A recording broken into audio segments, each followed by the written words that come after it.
जब प्रेम कहानियों के बारे में बात हो रही है, लव स्टोरियों के बारे में हम लोग बात कर रहे हैं, प्यार मोहब्बत की बातें हो रही हैं, तो एक और प्रेम कहानी है चांद और फिजा की प्रेम कहानी।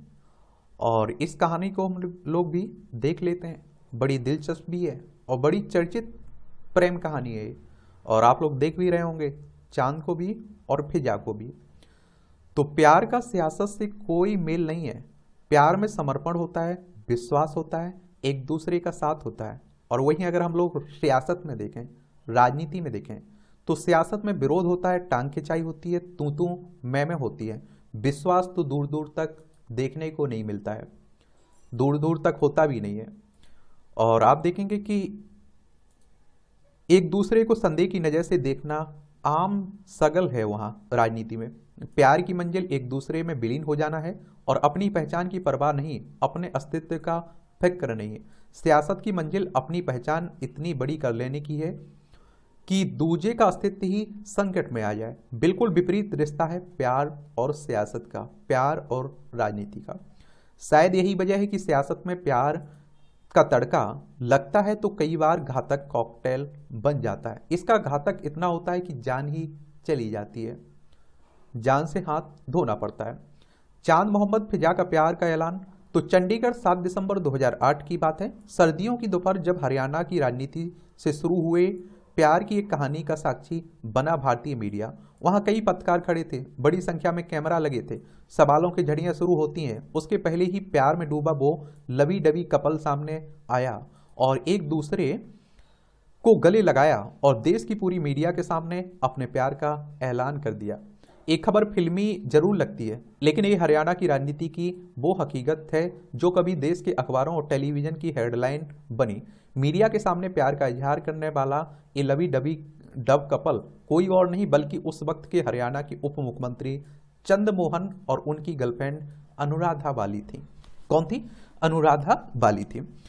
चंद्रमोहन चांद मोहम्मद बन चुके थे, उनकी अनुराधा बाली ने खुद के लिए चुना था फिजा नाम। ये दोनों बेहद फिल्मी अंदाज में मीडिया के सामने आए और बताई अपने रिश्ते की पूरी हकीकत इन लोगों ने। और जूस की दुकान से शुरू हुआ था प्यार इनका। और कहते हैं कि इस सेशनल पॉलिटिकल लव का स्टोरी का ऐलान बेशक दिसंबर 2008 में मीडिया के सामने हुआ, लेकिन इसकी शुरुआत तो करीब 4 साल पहले ही हो चुकी थी। जी हाँ, 2004 में पहली बार आप देखेंगे, पहली बार चंद्रमोहन की नजरें अनुराधा से मिली और दोनों चंडीगढ़ की एक शॉप में जूस पीने आए थे। पहले से शादीशुदा चंद्रमोहन पहली नज़र में ही फिजा को अपना दिल दे बैठते हैं। और कहते हैं कि मुलाकातों का सिलसिला आगे बढ़ता रहा और दोनों का प्यार भी गहरा होता चला गया। इसी दौरान चंद्रमोहन ने अनुराधा को राज्य का महाधिवक्ता बनवा दिया। चंद्रमोहन के परिवार का हरियाणा की राजनीति में बड़ा नाम था और आप देखिए वो पूर्व मुख्यमंत्री भजन लाल के बेटे थे। उस वक्त भी उप मुख्यमंत्री के पद पर थे जब ये प्यार हो रहा था। चंद्रमोहन और अनुराधा बाली का प्यार धीरे धीरे सबको नजर आने लगा। ये बात चंद्रमोहन के परिवार को नागवार गुजरी, उनके परिवार को अच्छा नहीं लगा। पहले से शादीशुदा थे चंद्रमोहन। अनुराधा बाली के साथ रिश्ते पड़ने के पहले ही चंद्रमोहन शादीशुदा थे। करीब 15 साल पहले उनकी शादी सीमा नाम की एक लड़की से हुई और दोनों के बच्चे भी थे। जब हरियाणा में अनुराधा और चंद्रमोहन के रिश्ते की चर्चा होने लगी तो चंद्रमोहन का परिवार बीच में आया और चंद्रमोहन की पत्नी सीमा ने चंद्रमोहन को समझाने की कोशिश की, लेकिन वो ना माने। और कहते हैं ना, जब प्यार में हो कोई तो वो बात मानता कहाँ है, उसे उल्टी बात लगती है। अनुराधा बाली पर भी दबाव डाला गया, लेकिन ये दोनों किसी भी कीमत पर अपना रिश्ता तोड़ने को तैयार नहीं थे। 4 साल तक ऐसे ही दोनों एक दूसरे से मिलते रहे, लेकिन अचानक अक्टूबर 2008 को चंद्रमोहन गायब हो गए। ना परिवार को चंद्रमोहन की कोई खबर और ना उस वक्त के मुख्यमंत्री को राज्य के उप मुख्यमंत्री गायब होने की कोई सूचना। उप मुख्यमंत्री यानी कि डिप्टी चीफ मिनिस्टर की बात हो रही है। और याद रखिए, उप मुख्यमंत्री हो, उप प्रधानमंत्री हो, इस तरह का संविधान में कोई पद नहीं है। वो तो क्या रहता है कि कद्दावर नेता है तो किसी को मुख्यमंत्री बना देते हैं, किसी को उप मुख्यमंत्री बना दिया जाता है। और डिप्टी चीफ मिनिस्टर के गायब होने से राज्य में हड़कंप मच जा गया। फिर एक दिन चंद्रमोहन ने मैसेज कर मुख्यमंत्री हुड्डा को बताया कि वो एक धार्मिक यात्रा पर गए हुए हैं, लेकिन हकीकत कुछ और ही थी। आखिर कहाँ गायब हो गए थे? तो कहते हैं कि उप मुख्यमंत्री चंद्रमोहन, क्यों चंद्रमोहन बन गए थे चांद मोहम्मद, यानी कि मुस्लिम नाम। हरियाणा की राजनीति में आया भूचाल उसके बाद। चंद्रमोहन 3 महीने से गायब थे, लेकिन जब वो लौटे तो बिल्कुल बदले बदले थे। इस बार वो अनुराधा के साथ अपने रिश्ते को नया नाम देने का मन बना चुके थे। 7 दिसंबर को ही प्रेस कॉन्फ्रेंस में ऐसे कई सनसनीखेज खुलासे हुए जिसमें लंबे समय तक हरियाणा की राजनीति में हड़कंप मचा दिया। इस प्रेस कॉन्फ्रेंस में ही पहली बार चंद्रमोहन ने बताया कि वो अनुराधा वाली से शादी कर चुके हैं। चंद्रमोहन अनुराधा वाली परिवार और समाज के खिलाफ जाकर एक दूसरे के हो चुके हैं। चंद्रमोहन और अनुराधा दोनों ही पहले से शादीशुदा थे, इसलिए दोनों को एक दूसरे से शादी करने के लिए इस्लाम कबूल किया और बन गए हैं चांद मोहम्मद और फिजा। चांद और फिजा ने बताया कि वे दोनों मेरठ में थे, वहीं उनका निकाह हुआ था, यानी कि शादी की रस्म। चंद्रमोहन को उप मुख्यमंत्री पद से हटा दिया जाता है। चांद मोहम्मद और फिजा के ऐलान के बाद तो हरियाणा की राजनीति में जैसे भूचाल ही आ गया। चंद्रमोहन और चांद मोहम्मद को उप मुख्यमंत्री पद से हटा दिया जाता है और चंद्रमोहन के पिता भजनलाल ने उन्हें अपने परिवार और संपत्ति से बेदखल कर दिया। चांद और फिजा को धमकियां दी गईं, लेकिन प्यार में डूबा ये जोड़ा हार मानने को बिल्कुल तैयार नहीं था। 16 दिसंबर 2008 को ये दोनों एक बार फिर मीडिया के सामने आए और बताया कि इनका प्यार सच्चा है। दोनों किसी भी कीमत दोनों अपना रिश्ता खत्म नहीं करेंगे। दोनों चंडीगढ़ में एक फ्लैट में साथ रहने लगे।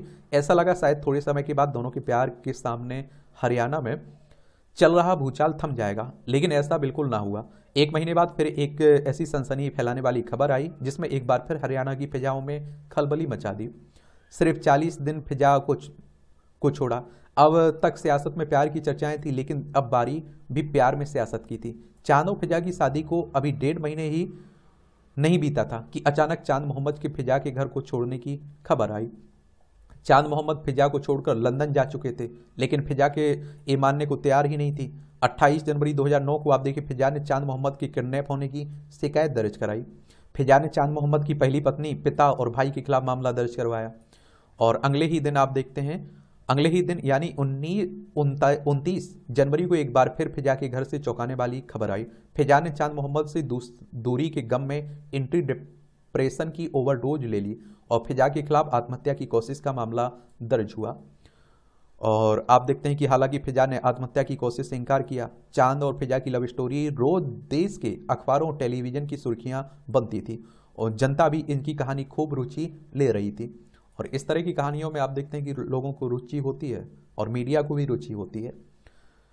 पहली पत्नी के पास लौटे चांद मोहम्मद। चांद और फिजा दोनों तरफ से हर रोज कुछ नया मामला सामने आ रहा था। 31 जनवरी को पहली बार चांद मोहम्मद का बयान आया। चांद और चंद्रमोहन ने कहा कि उन्हें अपनी पहली पत्नी और बच्चों की याद सता रही है और वो उनके पास वापस लौटना चाहते हैं।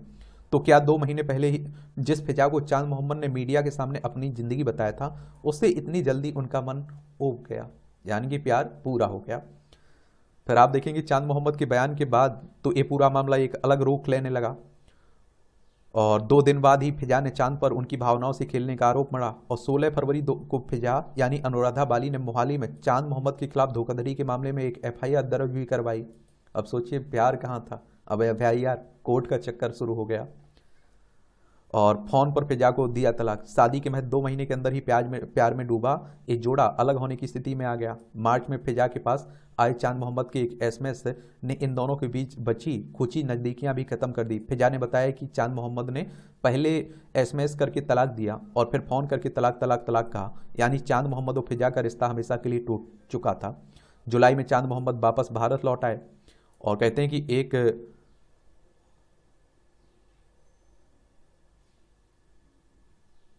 एक बार फिर धर्म परिवर्तन का चांद मोहम्मद से ये चंद्रमोहन बन जाते हैं। पूरा सियासी ड्रामा हुआ, चंद्रमोहन का सुदृढ़ीकरण किया गया और चंद्रमोहन ने फिर फिजा को अपनी जिंदगी की सबसे बड़ी भूल बताया और सबसे माफी भी मांगी इन्होंने। और 2012 में दुनिया से आप देखते हैं रुखसत हुई फिजा। तो आप देखें चांद के धोखे से अंदर फिजा टूटने लगी थी, लेकिन उन्होंने अपनी लड़ाई जारी रखी। 2011 में फिजा ने एक राजनीतिक पार्टी फिजा हिंद भी बनाई। इसके अलावा फिजा ने कुछ रियलिटी शो में भी काम किया। एक फिल्म में वो वकील की भूमिका निभाती नजर आई। फिजा चंद्रमोहन और परिवार के खिलाफ लगातार लड़ रही थी, लेकिन उनकी जिंदगी दलदल में धंसती जा रही थी और फिजा के विवाद अक्सर मीडिया में छाए थे और कभी आप देखते हैं कि पड़ोसियों से लड़ाई, कभी मारपीट को अक्सर अपनी नेगेटिव छवि के लिए मशहूर हो रही थीं और फिर आखिरकार 6 अगस्त 2012 को फिजा की मौत की खबर सनसनी फैला दी। फिजा की लाश 3-4 दिन तक घर के अंदर सड़ती रही। जब बाहर बदबू फैलने लगी तो सामने आई फिजा की मौत की हकीकत। फिजा का सब पंखे से झूल रहा था। पास ही शराब की बोतल, सिगरेट और कुछ खाने का सामान पड़ा हुआ था। पोस्टमार्टम की रिपोर्ट में नशे की ओवरडोज का मामला सामने आया था इसमें। और फिजा की मौत बनी मिस्ट्री। फिजा की मौत एक मिस्ट्री बन गई। सच क्या था कभी सामने नहीं आया, लेकिन जिसने भी चांद और फिजा की कहानी को देखा सुना उसके अंदर हमेशा कई सवाल खड़े हुए। ऐसा क्या हुआ कि सिर्फ 40 दिन में ही चांद मोहम्मद ने फिजा से अलग होने के मन बना लिया? क्या राजनीति भेंट चढ़ गया चांद मोहम्मद और फिजा का प्यार, या फिर चांद मोहम्मद ने फिजा को सचमुच में धोखा दिया? वजह जो भी रही हो, इस नेताजी से प्यार की कीमत तो फिजा को अपनी जान से ही चुकानी पड़ी। तो यही रहता है प्यार का, मिल जाए तो जिंदगी बन जाती है और ना मिले तो जिंदगी झंड हो जाती है। इन्हें आप अपनी स्क्रीन पर देख ही रहे हैं। हरियाणा देखना चाहें तो ये चंडीगढ़ है, हरियाणा की राजधानी चंडीगढ़, यहीं की कहानी है ये। चलिए और किसी के बारे में जानना हो तो आप उसका नाम बता सकते हैं।